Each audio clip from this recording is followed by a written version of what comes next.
Kan mudah, Pak? Hah? Nak coba? Jangan, bahaya baliknya. Kalau sudah banyak pengikut, baiknya bahaya. Nah, oleh itu kaum muslimin dan muslimat dirahmati Allah SWT. Jadi dengan meninggalnya generasi sahabat, kita juga kehilangan generasi yang murni ala sunnah. Makanya kalau tuan-tuan nak tahu definisi ahli sunnah yang sesungguhnya adalah siapa sahabat. Itulah ahli sunnah yang sempurna. Kalau tabi'in dah bercampur-campur. Tabi'in lebih campur lagi. Apalagi di zaman kita yang suka minum es campur.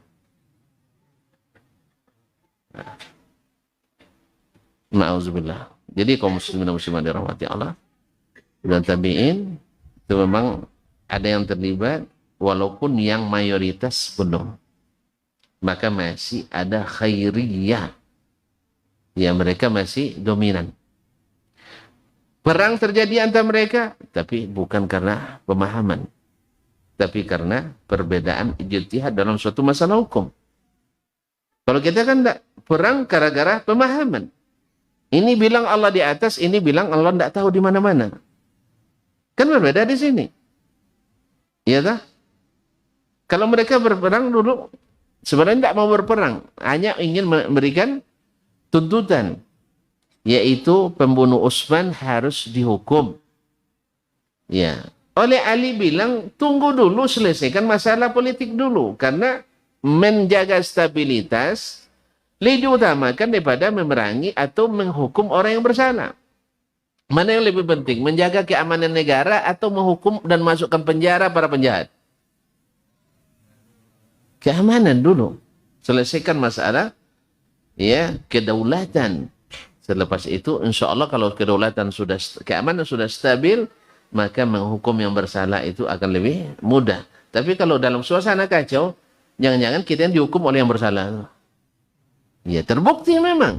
Ketika terjadi kekacauan itu, akhirnya khalifah yang sah, Ali bin Abi Thalib, menjadi korban kaum Khawarij tadi. Kenapa? Karena terganggu oleh saudara yang muslim yang lain yang menuntut tadi. Sehingga pecahlah konsentrasi pemerintah yang sah saat itu. Tapi bukan karena aliran. Makanya ketika antum tanya nanti, ya ditanya waktu itu, Ali ditanya tentang Muawiyah, tidak pernah mengatakan dia orang tersesat masuk neraka. Tidak. Ya, ketika ditanya ke Muawiyah tentang Ali, disebutkan haknya. Kita, subhanallah, ngaji beda masjid saja, baru beda masjid. Ustadznya sama. Satu di Keblaten, satu di Kuba. Yang si ustadz itu juga tidak bisa bertemu. Apa sebab? Tidak sepaham dengan kita.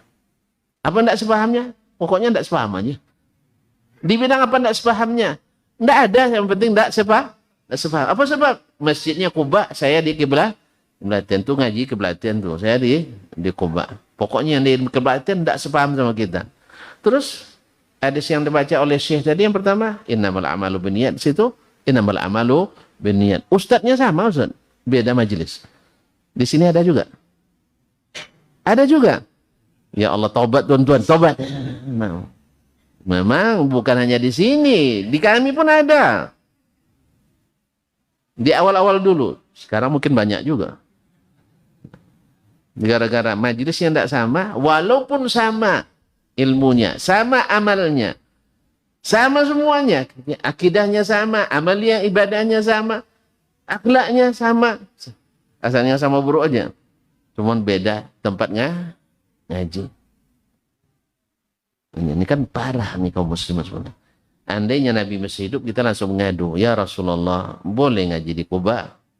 Siapa gurunya? Ustaz Syanu. Ya boleh katanya. Selesai masalah kan? Terus Syekh ngaji pula di Keblaten. Boleh enggak ngaji Keblaten? Siapa gurunya? Syekh gurunya sama kok, enggak boleh. Baik, siapa-siapa yang hadir? Ya sama juga. Anak-anak muda, sana anak muda juga.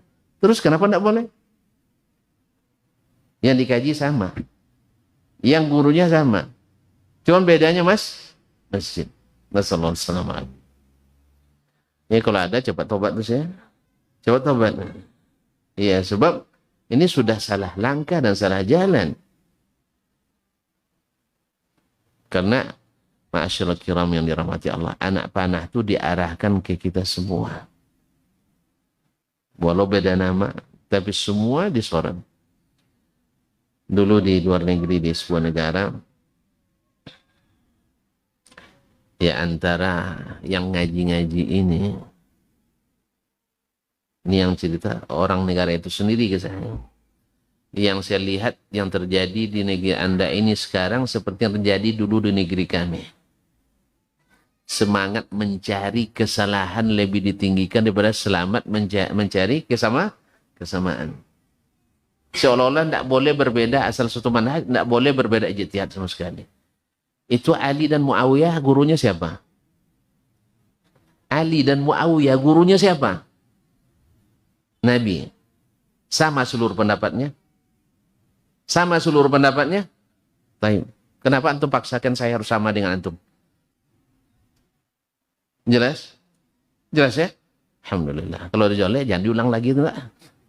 Jangan diulang lagi, nah. Nauzubillah. Ini banyak kemana saya pergi, selalu masalahnya di situ. Termasuk saya juga jadi korbannya kadang. Nah, tapi tidak apa-apa. Saya biasa dikorbankan, tidak masalah. Nah. Saya biasa jadi bemper itu udah biasa. Jadi kaum muslimin dan muslimat dirahmati Allah. Jadi wafatnya para sahabat juga semakin membuat kita beragama ini semakin berat. Kenapa? Generasi percontohan itu sudah tidak ada lagi. Dulu ketika mereka berselisih, datang ke sahabat Nabi. Seperti Abdurrahman bin Ubaid al-Himyari dengan Yahya bin Ya'mur ketika mereka mendengar ada orang hebat di Basrah. Ahli hadis. Cuman terpengaruh pemikiran Qadariyah. Mengingkari takdir. Ayo kita tanya nanti Abdullah bin Umar Ibn Khattab, sahabat Nabi. Karena dia lebih tahu. Maka kata Abdullah bin Umar, katanya, saya katakan kepada dia, saya tidak ada hubungan dengannya. Artinya tidak seagama kita. Jelas masalah. Tapi ketika sahabat dah habis, lu punya pendapat, saya punya pendapat. Silahkan amalkan menurut keyakinan masing-masing. Lupa sebagian bilang lakum dinukum waliyadin. Sebenarnya lana amaluna walakum amalukum sebenarnya. Tapi lupa dia lakum dinukum waliyadin katanya. Nasallallahu alaihi wasallam. Jadi kaum muslimin dan muslimat sama dalam pengajian, sama dalam guru, sama kurikulum, bahkan sama manhaj. Jangan bermimpi antum seluruh pendapat harus sama. Tidak. Karena sahabat sendiri tidak sama seluruh pendapatnya. Tetapi manhaj dalam mengamalkan agama ini memang harus sama. Seperti yang diajarkan Nabi SAW. Tadi Abu Bakar, kalau dari Nabi pasti benar. Dah selesai masalah.